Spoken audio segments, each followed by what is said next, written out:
At one point this month, I told myself I was going to stop buying books. I told myself that in December. I told myself that again in January. Here I am in February filming a book haul, and I have 10 books. So, I mean, I just kind of suck.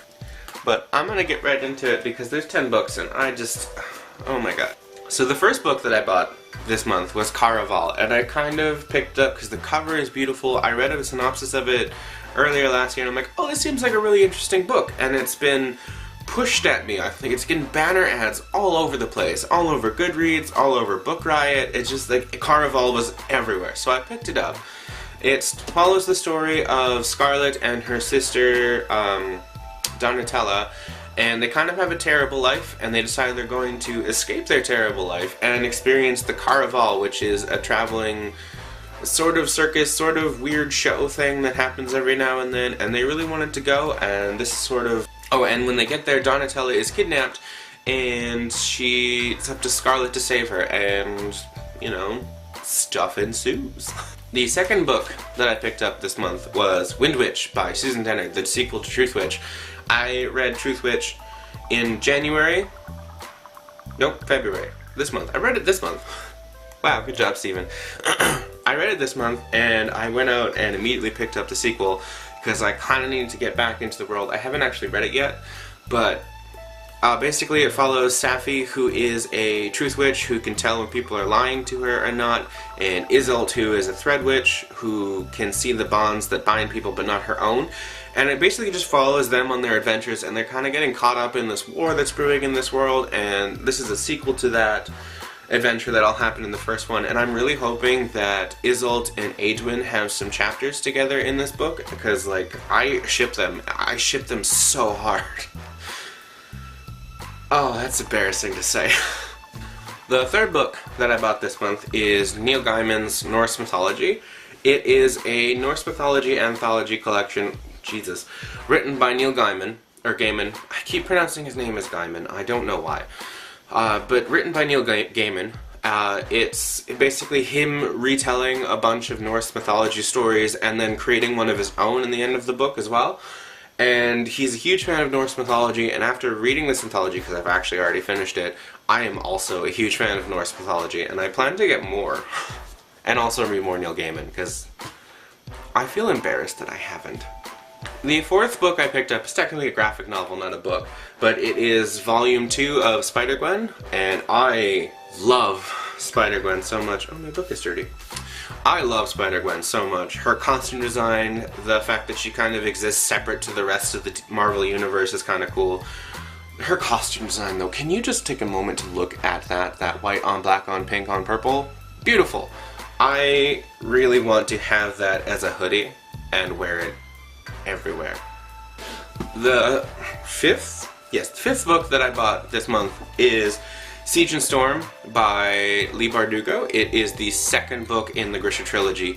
I still actually haven't technically finished the Grisha trilogy, even though I've read the Six of Crows duology by Leigh Bardugo, and I love the Six of Crows duology.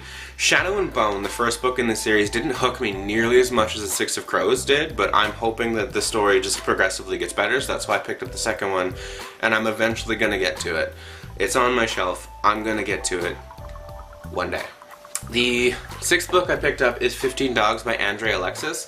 This is actually the first book in a set that I picked up I picked up the entire shortlist of the Canada Reads books for this year because I plan to read them all this year. This is the one, I got all 5 of them at the same time because they were all on sale for 40% off, so it's like, well yeah, why not get them all at once? Because I have no sense of financial planning. But the first one I've got here is 15 Dogs by Andre Alexis. This book is about two gods, Hermes and Apollo. Yes, Hermes and Apollo have a bet that it's human nature that makes humans miserable. So what they do is they give 15 dogs who are overnighting in a pound, or a kennel or something like that. They give 15 dogs human consciousness and the ability to use language and stuff like that. And basically the bet is so long as one of those dogs dies happy, one of the gods wins the bet. And it just kind of goes from there. It follows these 15 dogs who now have human consciousness, and what it means to be human, and it's a time. The 7th book that I picked up is Company Town by Madeline Ashby. This is another one of the Canada Read shortlist. I'm actually halfway through this one already by the time I'm filming this. Actually, by the time it comes up, I should be done it. But basically, this story follows, she's sort of a bodyguard thing. Her name is Hua. It follows her getting hired to protect this kid, this son of a giant, well, the Company Town, the son of the guy who owns the Company Town. Things are going very strangely. It takes place in the future, kind of a weird futuristic dystopian thing, and a lot of people have augmented bodies, such as like mechanical parts or like super strong eyes and stuff like that.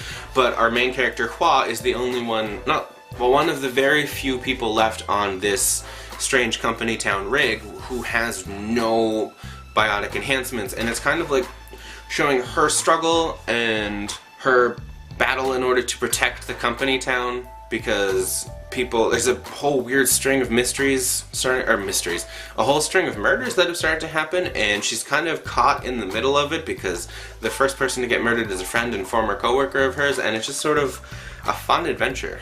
The 8th book that I picked up this month is the 3rd book of the Canada Read set. It's Nostalgia by M.G. Vasanji. Yes, Nostalgia by M.G. Vasanji. This one is about a doctor.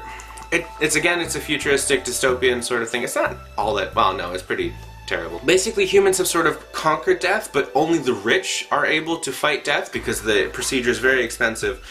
Their bodies are essentially just kind of plastic surgeried in a way where they're healthy again and everything is fixed with them. But they've also got their memories sort of wiped because the human brain can only remember so much, and if you cram like a bunch of different lifetimes into a single brain, it won't work. Like, it'll just overload. So basically what happens is people get wiped, they get fake memories implanted, they get their bodies changed.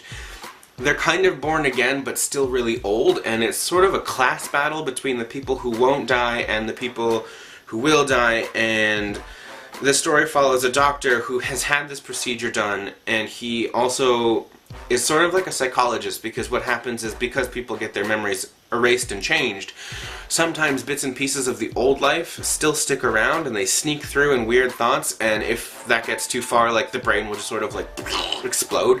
And he gets a patient who has this nostalgia thing peeking through, and he tries to help him, and it just sets him off on this weird sort of 1984-esque mystery, and it was pretty fun. The 9th book that I bought is the 4th book of the Canada Read shortlist. It's The Break by Katharina Vermette.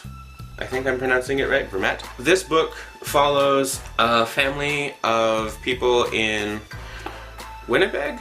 Yes, a family of Native people growing up in Winnipeg, where life is not that easy. It takes place in the North End. If any of you have been to the North End of Winnipeg, I think I have been. I can't remember. I've been to Winnipeg in general, and it was a scary place to be. Not that I want to offend anyone that lives in Winnipeg. I'm sure you enjoy your city if you do, but it was scary for me. But that's not what I'm talking about here. It follows the family. One of them witnesses a crime being committed, and it ends up bringing the entire family together, and it's a story about family togetherness and the strength of women to get through trying situations in their life. And also there's a couple other characters peppered in and about. Most of the points of view are done from the family though. But it's basically it's a story about family bonds and familial ties, and it was a good pickup. I'm glad I picked this one up. The 10th book that I picked up is The Right to Be Cold by Sheila Watt-Cloutier, and I just realized I've been pronouncing this name wrong the entire time. I was reading as Coultier, not Cloutier. This is actually a work of non-fiction, I believe. Yeah, the back of the book is kind of vague, and I don't really have a really good sense of what it's about, but it talks about exploring the parallels between safeguarding the Atlantic and preserving Inuit culture, and it's one of the Canada Reads finalists, so that's mainly the reason why I picked it up, and I'm gonna get to it eventually. But it doesn't really give me a good sense of whether it's like an actual work of fiction or if it's a collection of like essays, or maybe it's a story of her life sort of thing. It's not very clear, and yeah, so this is what I'm gonna get to eventually as well. Alright, I have no idea if all of these are in frame, but this is it. These are the 10 books that I bought this month. It's a heavy stack. I'm gonna put it down. So I told myself I wouldn't buy that many books, and I bought 10 books. And I'm gonna tell myself again that I'm not gonna buy that many books, and we'll see how many books I have in my March haul. Because that is the next month. I just have to make sure in my head that it was indeed March that's coming up. So yeah, if you enjoyed this video, subscribe to my channel. I do these book hauls once a month. I also do book reviews and stuff like that. I don't really do much else. If you enjoyed the video, share it with your friends, give it a like. Comment down below if you've read any of these or if they sound interesting to you, because I want to know how you guys feel about all this. And if you want, also down in the description below are links to my Goodreads and my Twitter if you want to follow me there. I tweet inconsistently, but I I update my Goodreads constantly because I'm constantly reading. And yeah, I'll see you guys in my next video. Bye!